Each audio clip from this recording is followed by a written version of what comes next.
Hello, welcome to our first concert of the Portland String Quartet's 52nd season. This year has been a little different, to say the least. Normally, we would be taking tickets, handing out programs, and greeting you inside these doors here at Woodford's Congregational Church in Portland, Maine. We would have also had a lovely send-off this past spring for our beloved violist and quartet founding member, Julia Adams, who retired after 51 years of dedication to the ensemble. Since neither of these things were possible for us to do safely in person this year, there was really only one logical alternative: to celebrate Julia by creating a virtual tribute concert to kick off our season. So sit back and relax in the comfort of your own living room or kitchen or wherever you happen to be watching us across the state, throughout the country, and around the world as we bring the show to you. And be sure to leave a comment for Julia and the quartet, like and follow our Facebook page, and subscribe to our YouTube channel while you're here so you can find us again easily for our December 6th concert, which will also be held virtually. Before we get started, I'd like to take a moment to thank all our generous sponsors for this season who are listed in the description to this video, along with all our wonderful friends who have donated since the beginning of this fiscal year. You'll see all their names listed in the downloadable program, also found in the description. Your kindness and giving spirit is the reason why we are still able to stay active during these different and sometimes difficult times. If you are interested in making a donation to the Portland String Quartet Society, you can find our contact information in the video description or on our website. And we have a brand new option available for making a secure donation online using a credit card, debit card, or Google Pay. Thank you for your contribution.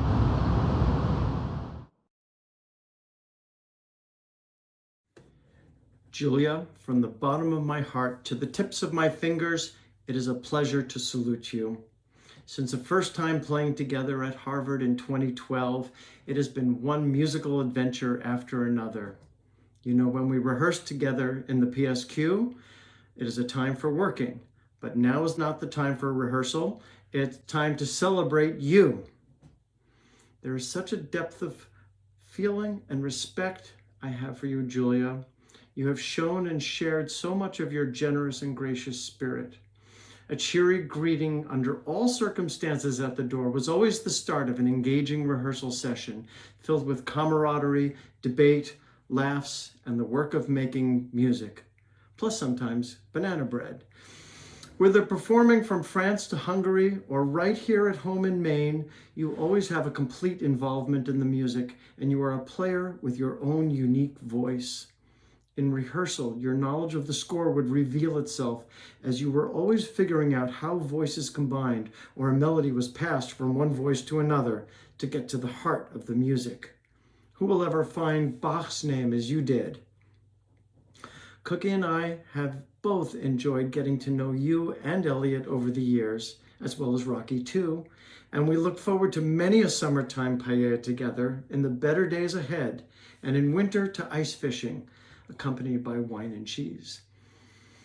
Julia, you can be proud of your role in music, even as you have been always generous in spirit toward your colleagues. You always see the best in each person and the positive contributions others make to the whole of the musical fabric. It has been a pleasure and an honor to be part of that fabric with you. Thank you and salute.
Hi, Julia.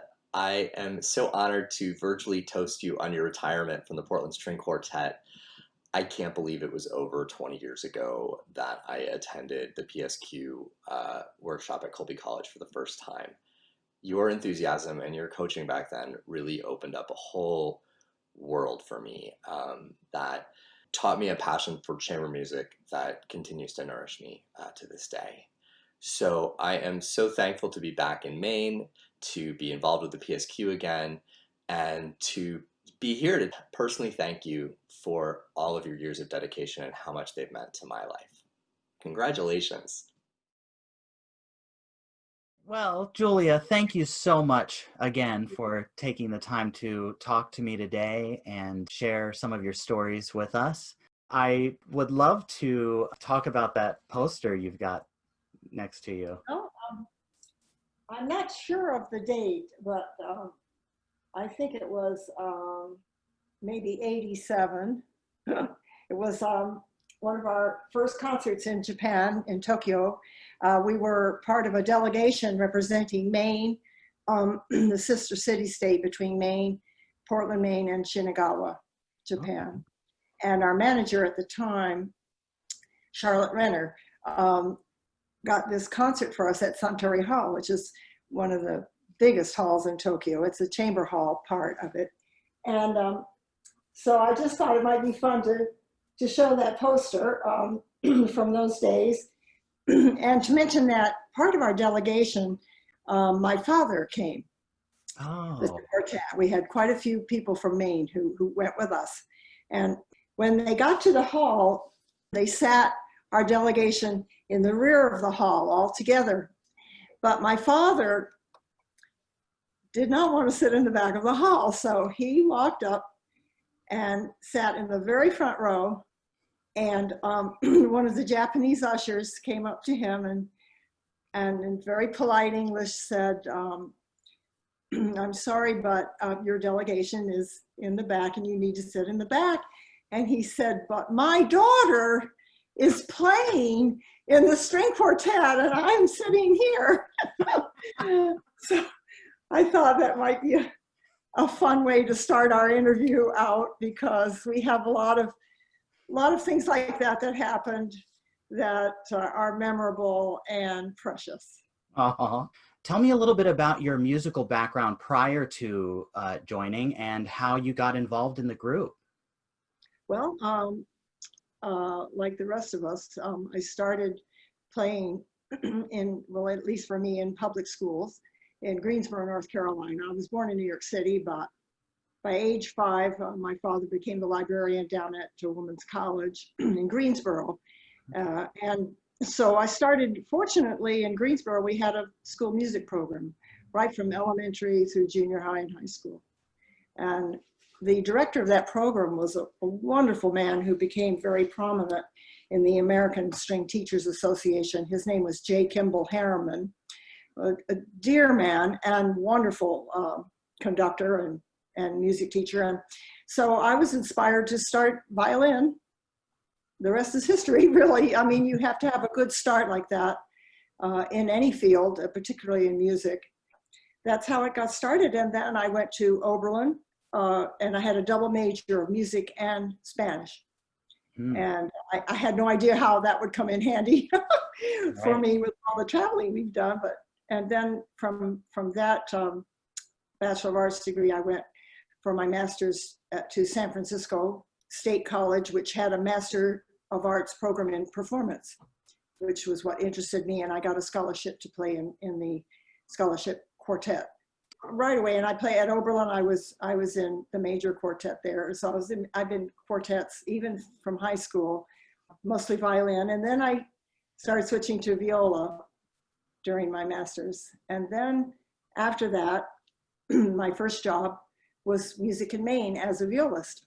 So at that point I said, well, I've got to start studying viola more. So I went down to New York City once a month and studied with Lillian Fuchs, who was the premier violist and teacher of the time. And so that's how I got to Maine.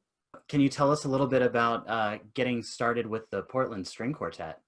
Well, the director of the Music in Maine program, Paul Vermel, became the conductor of the Portland Symphony Orchestra at the end of a 3-year program, Music in Maine.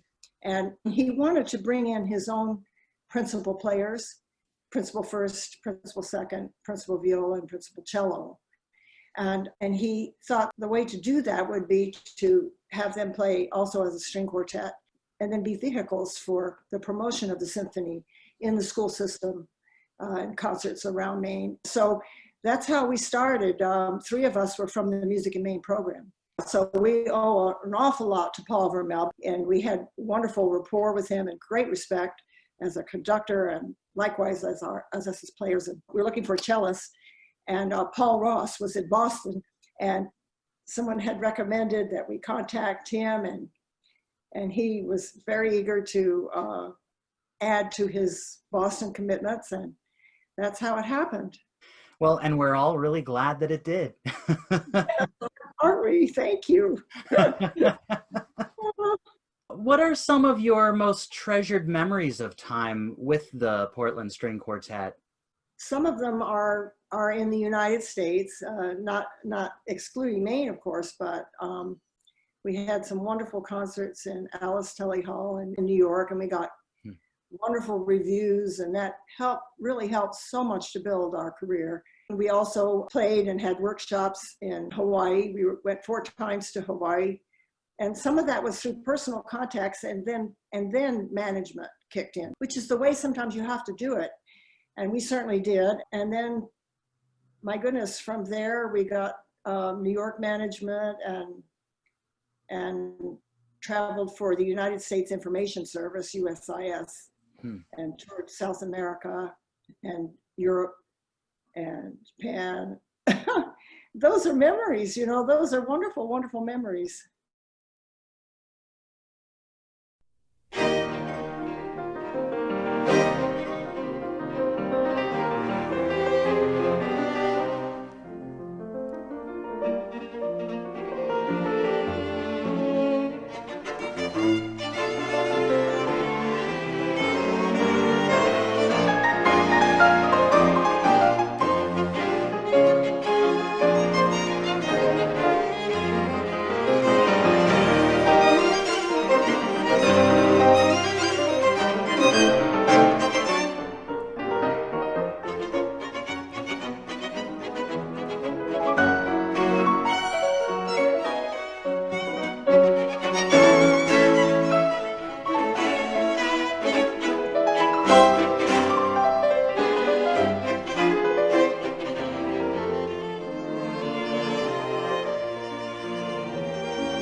My name is Andrew Mark, and I became the cellist of the PSQ in August of 2018. I am so incredibly grateful to Julia, Ronnie, and Dean, as well as the incredible family of PSQ supporters that made me feel immediately welcome to the group.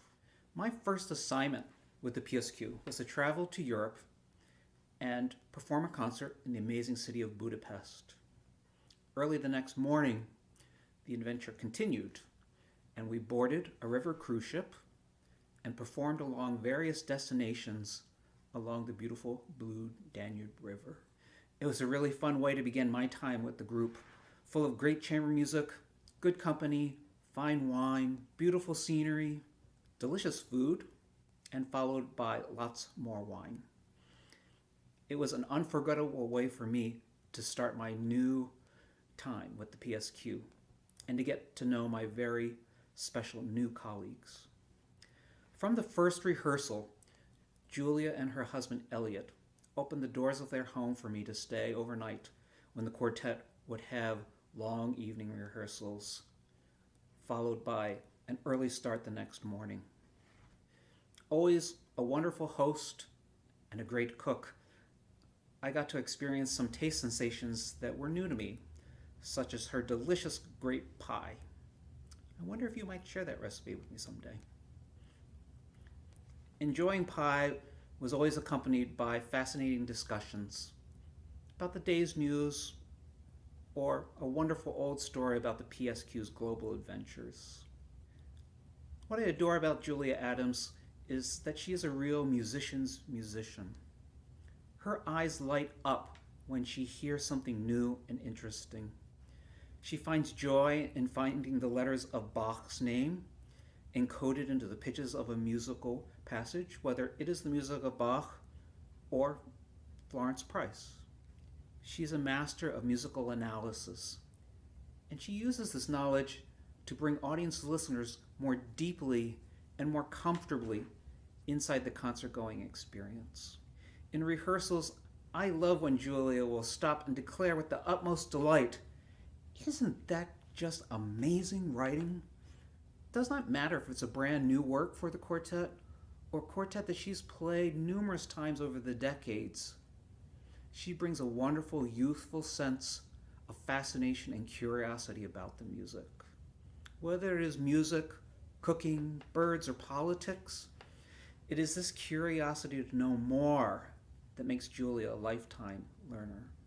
So I suspect that this retirement is not an end, but just the beginning for many new and wonderful adventures for Julia.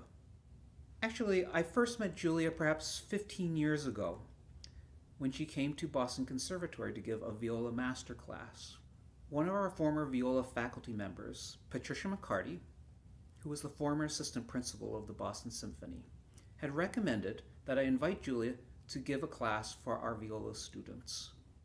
What I remember about that class was Julia's wealth of knowledge and generosity of spirit. She's the type of teacher and human being that lifts people up to help them reach their potential, rather than bringing them down and listing all their shortcomings. You can truly hear this loving spirit in her playing, and you can feel her presence shine in the quartet's long history of performing and recording. At this incredibly challenging time in all of our lives, don't we more than ever need more people in the world like Julia Adams? People that lift us up and mentor us by living their life to the fullest and with such authenticity. She's a model of inspiration for all of us. Thank you, Julia, for sharing your incredible gifts with me. I will miss you dearly. In addition to playing the viola, you play in a steel band? Well, I did for a while. I just retired from that too, but at least 10, 15 years, maybe 12 years. My husband is quite a wonderful birder, and I like to tag along. We went to Trinidad. I've always loved the steel drum. I never thought about playing one, but there we were, you know, and I said, well, I'm just going to make this innocent phone call and see if there's one for sale. And that's what we did. We went to the shop where this fellow was with his family they were making these beautiful steel drums. So I bought one right on the spot. Didn't think too much about how I was going to get it home. So by the time it came for us to leave, we were at the airport, and I decided to try to make it kind of invisible. So I kind of held it a little bit behind me as I went into the security. And well, of course, through security, I didn't do that. They opened it up, and of course, they were looking for potential drugs. So I was scared, you know, what were, you know, was I going to get into trouble? But no, pass. And then we got to the gate, and I kind of tried to hide it behind my seat, you know. And then when we were called to get on the plane, I kind of held it by my side, trying to see if nobody would see it. And of course, the stewardess saw it immediately, and she said, "What is that?" And I said, "Well, that's a steel drum." She said, "Follow me." And she took it right, I got on first. She took it right into the compartment where people put their coats and things. And she stored it for me just like that. Oh. I have a wonderful instrument, and I've enjoyed it so much. And Chris Bevan, who was the head of the music department at Waynfleet School, had a steel band with students and faculty and students. And from that, we got a very small group of 6 players, 3 pan players, and we became the Island Beats. Oh. And we did weddings and parties, and it's just the most joyful music, and I just loved every minute of it. It was hard work for me because I hadn't started young.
Well, that's where the first viola takes off.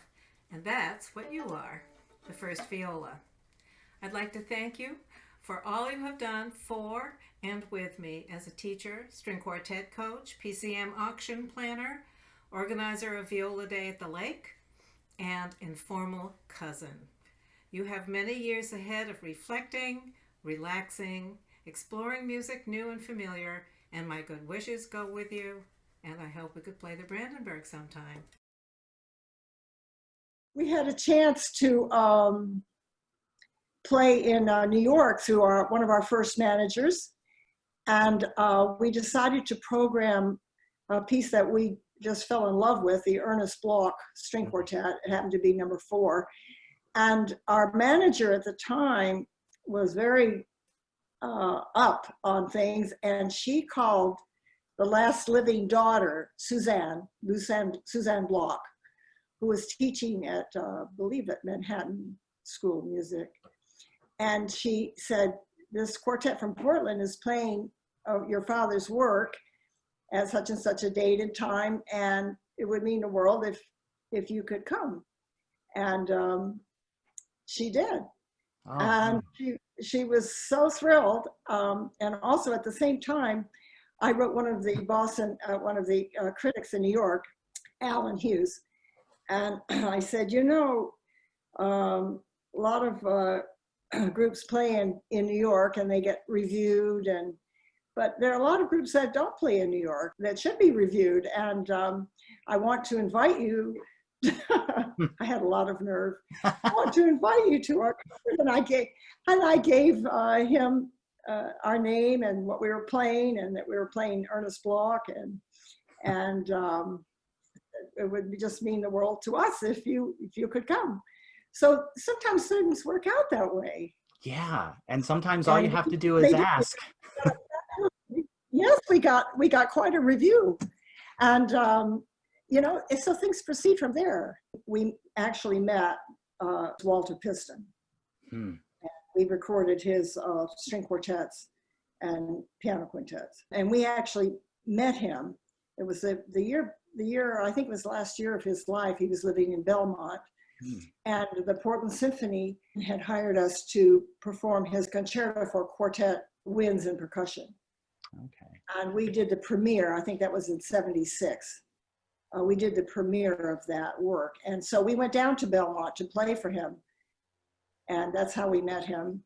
We have a wonderful picture with him, and from there, we recorded all of his quartets, as I said, and they're fabulous works. Very few of them had been played.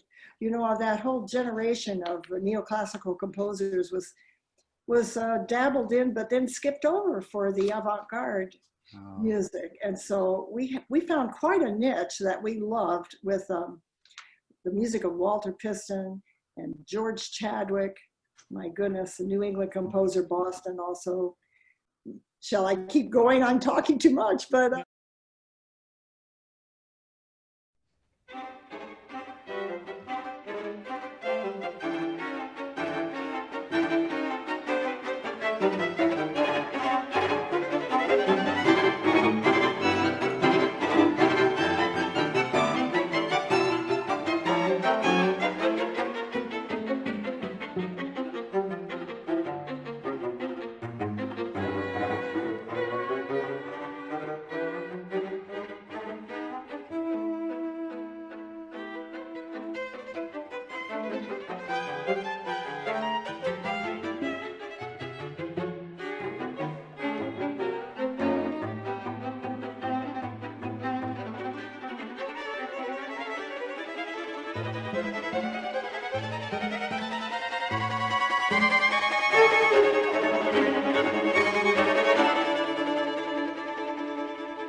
If you are enjoying the music in today's program and would like to hear more, contact us at PSQSociety@gmail.com to find out how you can purchase the Portland String Quartet's full albums. Hola, maestra Julia. Aquí Alessandro del Cuarteto Merel. quería felicitarla por su despedida eh, después de tantos años tocando en el cuarteto Portland.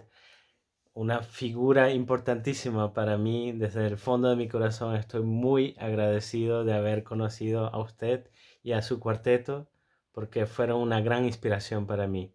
Muchas felicitaciones. Most of our friends and fans out there know that you are a viola teacher. I am also a voice teacher. I was curious if you have done or do much singing yourself. I have no voice. I've never had much of a voice. I mean, you know what? I make up for that by singing on the viola. Hmm. And actually, that's exactly the way I feel. Yeah. So I feel that I do a lot of singing, but it's through the viola. It becomes like an extension of your voice in a way. Absolutely. Absolutely. It becomes your personality too. Everyone's personality comes right through the music they sing or the music they play. What does teaching mean to you, and how has it helped to fulfill you as a violist, as a performer? Well, that's a great question. And I really think it's an essential part of your product. If we want to speak like that, it's just essential to understand what you're doing and why you're doing it. Mhm. And teaching helps you to really zero in on that, on those answers. And it's also very fulfilling because, my goodness, students can advance and then go on to universities and conservatories and then become professional players. You know, with this amount of time that I've been doing this, I have quite a few students that are now professionals, and it fills one with a lot of pride. Yeah. And it's great when you, like, if you're a teacher, you are a teacher, and myself, if you have a student who really is interested in seeing how far that student can go, even professionally, and you help them on their way, it's very rewarding, and you just never know where that will go. As a matter of fact, all our work in especially in Venezuela for the El Sistema program, which was previously the Simon Bolivar program, and one of those early players that we worked with as a student is now a professional, a PhD, teaching at a major university, violist. And we had him as a guest artist a few years ago come up and do some viola quintets with us. And we wore our Venezuelan medallions, and you know, it was just great. So sometimes these things work out. And the Lark Society, the PSQS, helps the quartet to bring guest artists as we want to enrich our programs here.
here we all are, the Keskimethis. Imagine, all together in one place at the same time on the same day.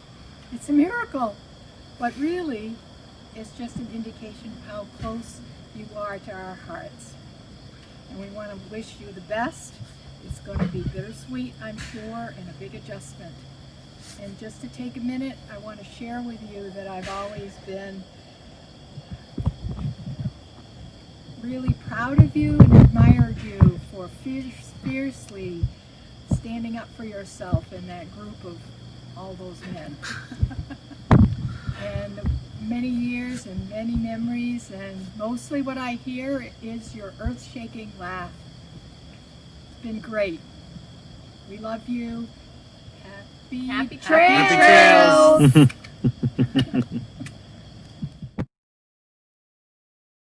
You have to have something to say too. Yeah. You have to have something to say. And there's a lot to say through music. In high school in Greensboro, North Carolina in 1957, we had our first integration. I did whatever I could to try to make the one Black student who came to our school comfortable. And so I got a very small group of friends.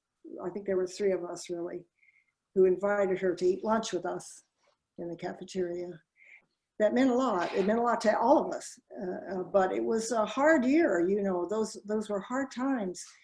You know, as you're growing up, you try your wings, you find out who you are, sometimes in difficult situations.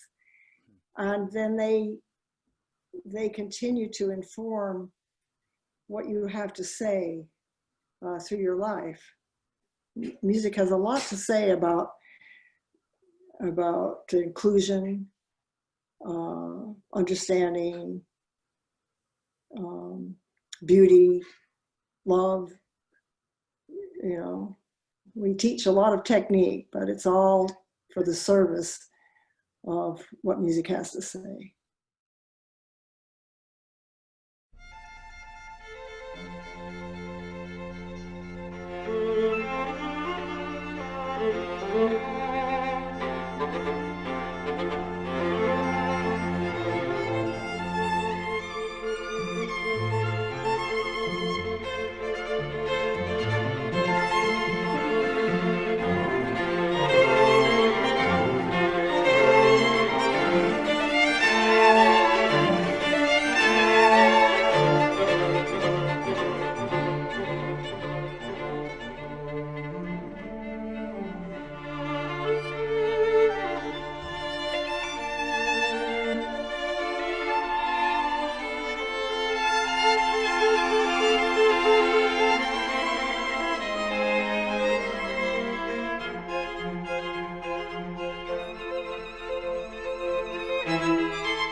Hi, Julia.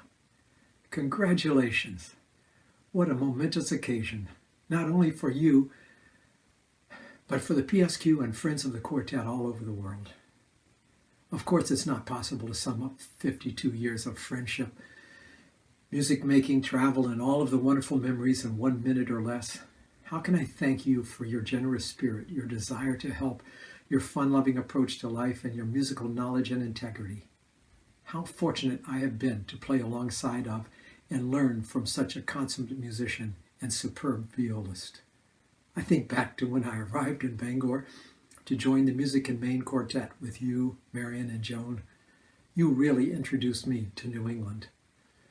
Woodchuck stew, ice fishing, hiking the White Mountains, and rock climbing, all of this and performing in every little town in Maine. What a start to a life in chamber music. I cherish all of these years traveling the world and sharing with you the wonderful musical literature of the string quartet. You have been such a great influence and colleague for 2/3 of my life, and I look forward to many more years of close friendship. PSQ forever.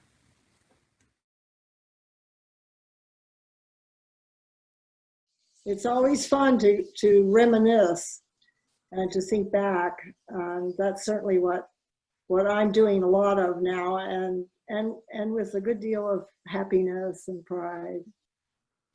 I think one of the big lessons that we learned by doing was that you can take advantage of where you are, no matter where that is, especially if you're starting a profession. Let's put it this way, I think Maine gives you the opportunity to be more than you might have been able to achieve in a larger metropolitan setting. We had wonderful opportunity. Also, I think the timing was good. You know, it's 1966 was Music in Maine. Sounds like ancient history to you, I bet.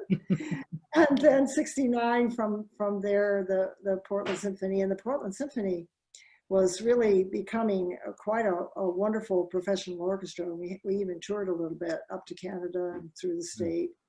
And Paul Vermel was just strategic. You have to have strategic colleagues, wonderful colleagues. You have to have strategic mentors, right?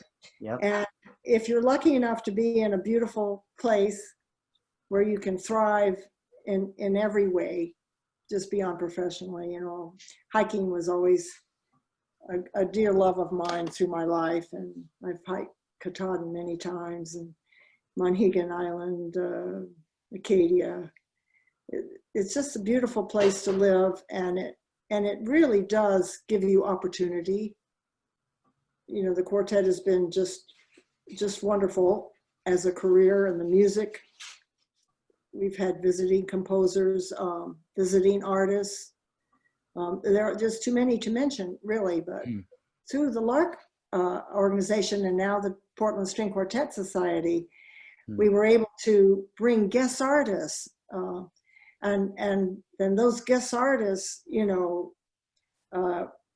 added to our knowledge and our stature and our, you know, it all builds. If you're in a place where you can build, then you're very fortunate. Yeah. What I hope, though, is that the quartet will just continue to thrive, you know, and build. Just, we hope we've laid the kind of groundwork and the kind of reputation where the quartet can flourish.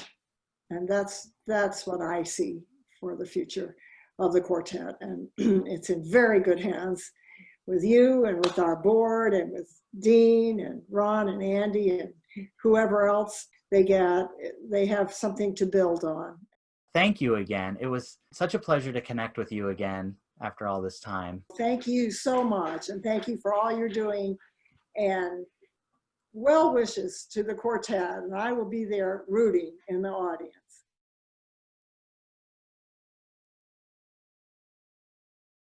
We hope you enjoyed our first virtual production celebrating Julia and will consider joining us for our next concert on December 6th.